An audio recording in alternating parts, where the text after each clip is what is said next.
yauna pambiba miyoi singidamakta yamna nungaidaba pau ama puduna lakjari.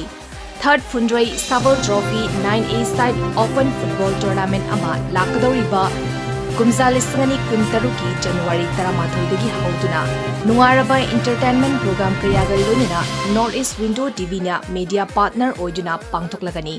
Hariba tournament asigi form ngasingasi maktagi offline amadi online ki khutangdagi phangiragani.